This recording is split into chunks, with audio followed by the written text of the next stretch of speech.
Howdy, howdy, y'all. It is another Maharaj video episode.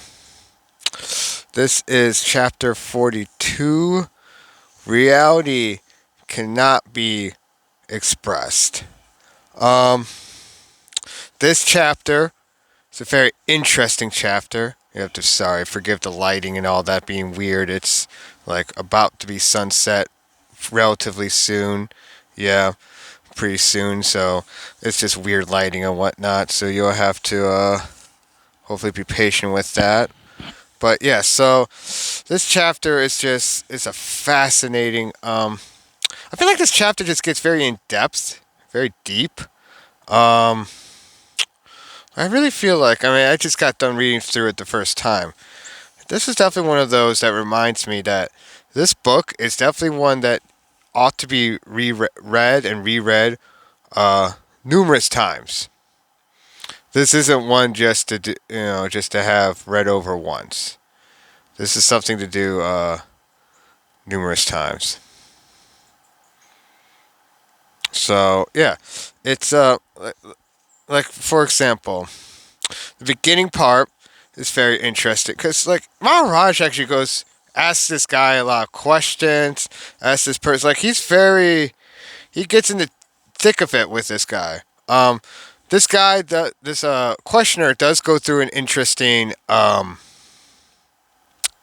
He goes through an interesting, like he talks about an interesting experience of where he has this, what he calls his old self and this new self, and it really is what it sounds like. It sounds like to me at least that this old self, it's like I guess a version of him he doesn't care for as much because it's more vulnerable to just kind of the conditions of life, pain, pleasure, these sort of things. Um, while this new self is very much unaffected. And Maharaj does, I think, a good job in explaining, like, no, these two selves are really one and the same self, and then kind of goes on to explain the deeper context of that. But yeah, Maharaj in this one, I mean, I would say I relate to the questioner because I've personally have been known to in my head I'll split like different aspects of myself into these sort of different personalities, but I'm kind of like cognizant of I know it's all me at the end of the day. It's all oneself. I kind of just use that as a way of organizing literally myself and my thoughts and stuff. But so it's just interesting to see these very much. Even the questioner says one is a slave to habits, the other is not. One conceptualizes, the other is free from all ideas. Maharaj, why two selves? Between the bond and the free, there can be no relationship. The very fact of coexistence proves their basic unity. There is but one self. It is always now. What you call the other self, old or new, is but a modality, another aspect of the one self. The self is single. You are that self, and you have ideas of what you have been or will be. But an idea is not the self. Just now, as you are sitting in front of me, which self are you, the old or the new? And the questioner then responds, the two are in conflict. Maharaj, how can there be conflict between what is and what is not? The conflict is the characteristic of the old. When the new emerges, the old is no longer. You cannot speak of the new and the conflict in the same breath. Even the effort of striving for the new self is of the old. Wherever there is conflict, effort, struggle, striving, longing for a change, the new is not. To what extent are you free from the habitual tendencies to create and perpetuate conflicts? Questioner, I cannot say that I am now a different man, but I did discover new things about myself, states so unlike what I knew before that it justified in calling them new. And so I think if even from that statement of admission, you can kind of see what's going on there. He's just this person's going through this like discovery of the self and the I am and all this stuff, and so he's categorizing this new self in that in this new stuff. Like he just says, he feels justified in calling them new. Well, understandable at that time. I can understand that. Sure, that makes like in that context in their mind and stuff. I mean, Maharaj is correct in pointing out, like, hey, no, this is not. It's not a good way of thinking about it in the long term. So I do like that. Um, there is a point. There is a statement Maharaj goes on because after a while, um, actually, because soon after Maharaj really goes on this like bit of a like in terms of the page number, it's like a long, it's like the entire page, like 209 to it's all of 209 and where it's like this one long rant. And I find it interesting because at one point there's a part that Maharaj says that I find really interesting, because this is all in response to how can I bring about it, the questioner asks, in terms of like how can I bring about this, change and enlightenment state and blah blah blah. Maharaj goes into a big tirade about it, or he expounds about it. He talks about it a bunch. This one portion I really find interesting. When reality explodes in you, you may call it experience of God, or rather, it is God experiencing you. God knows you when you know yourself. Reality is not the result of a process. It is an explosion. It is definitely beyond the mind, but all you can do is to know your mind well. Not that the mind will help you, but by knowing your mind, you may avoid your mind disabling you. You have to be very alert, or else your mind will play false with you. It is like watching a thief. Not that you expect anything from a thief, but you may not want to be robbed. In the same way, you give a lot of attention to the mind without expecting anything from it. And then he does another example where he goes, and then he says, or another example, and then he goes on to this dreams, wake, sleep, and how you can think of this state of being awake as really like it's really being a dream state of itself, and that there is no like awake state, that there is only dream states. He covers this in various other chapters, which if you haven't checked those out, please do. But yeah, I just like this idea, especially of God experiencing you. I like that terminology. I think that's there's something about that really hit me when I just first read that. God experiencing you. Like, I just like that terminology so much. That's just I think that's my new way of thinking about life. Is thinking of it as God experiencing you. But yeah, so that's kind of why I brought up that point. It's just because of that phrasing, that wording really struck me there. I think that's one of the ones that so far of this book, there's just something about that. I just like the idea. There's something about that really. That's what I like about this book, because it phrases this I am concept in so many different ways. He tries to do it with so many different people and whatnot.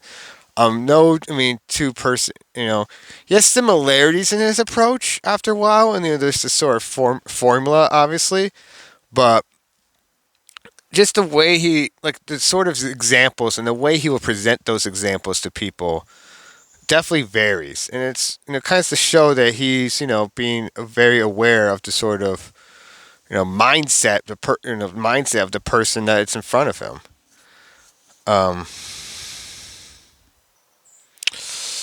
I always love this. I always love it when they ask, "What benefit do I derive from listening to you?"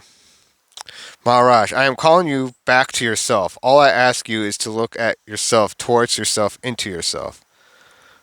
Questioner, to what purpose? Maharaj, you live, you feel, you think. By giving attention to your living, feeling, and thinking, you free yourself from them and go beyond them. Your personality dissolves, and only the witness remains.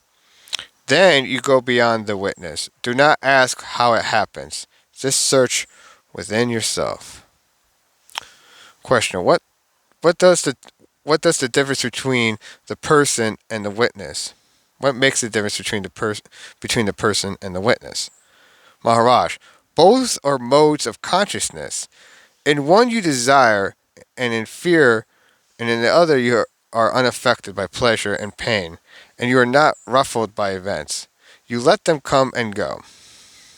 So, and I think especially when you go back to like when he was talking about the mind and how like the mind can rob you and stuff. I think he's really approaching this person because you can kind of tell like this person is not a dummy. I never got that impression of. Some people will say some stuff and you're like, why are you saying that? That's goofy. Don't say that. But this guy didn't really ever quite feel that way. Um, and so I think, yeah, with a smart person like that, it's easy for like a smart person to have their mind robbed them. Krishna, I know, does talk about how the mind can be one's friend, but that takes training, and that's he also says in the same breath, like, yeah, your mind can also be your greatest enemy. So I understand this mentality. I kind of like how Krishna phrases it too, that thinking of the mind as also a potential friend. Um, but I understand where Maharaj comes from, the way he's thinking about all this, and then because especially when you think about like this and how he thinks of consciousness and everything else itself, uh, even this, the questioner asks, at what point does one experience reality? Maharaj: experience is of change. It comes, it goes. Reality is not an event. It cannot be experienced. It is not perceivable in the same way as an event is perceivable.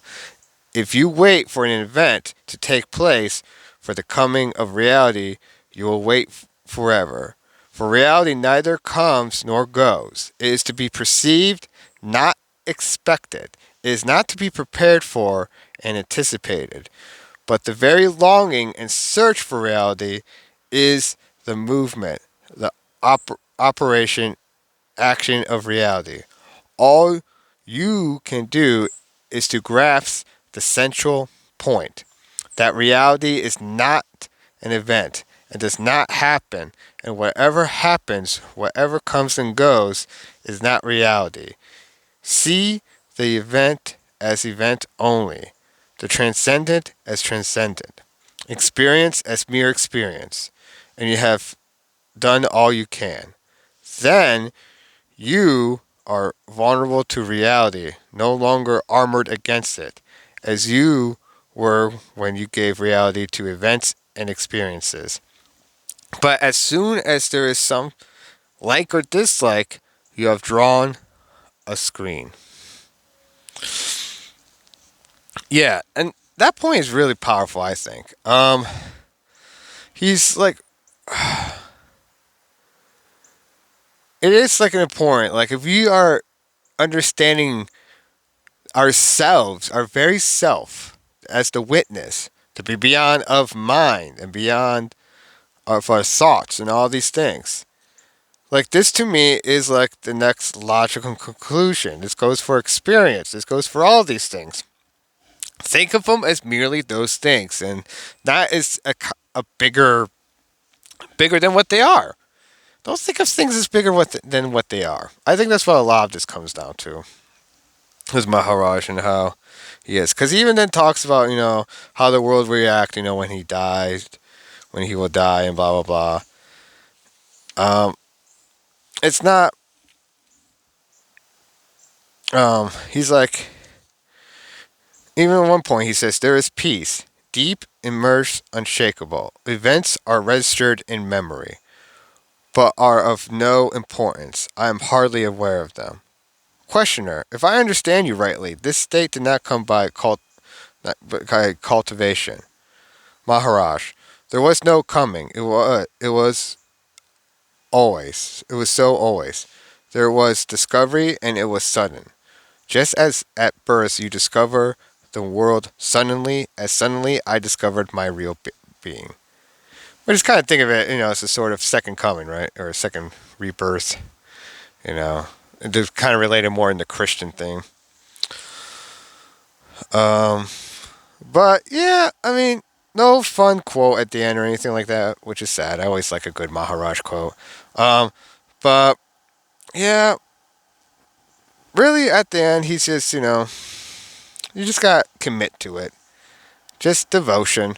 I mean, I think any great guru or any great faith or religion or whatever philosophy discipline, it seems to always go back down to dedication and yet and being dedicated to these things. So just keep it trucking. I apologize for the lighting and all that. Like I say, it's like sunset. It's decent enough weather. It's a little cold, so I just wanted to try to at least maybe this is probably one of my last videos outside, depending on the weather. But I like kind of doing them outside, so I've been trying to do them outside. But it is what it is. Please subscribe to the channel if you haven't already. And I'll talk to you later next time. Peace.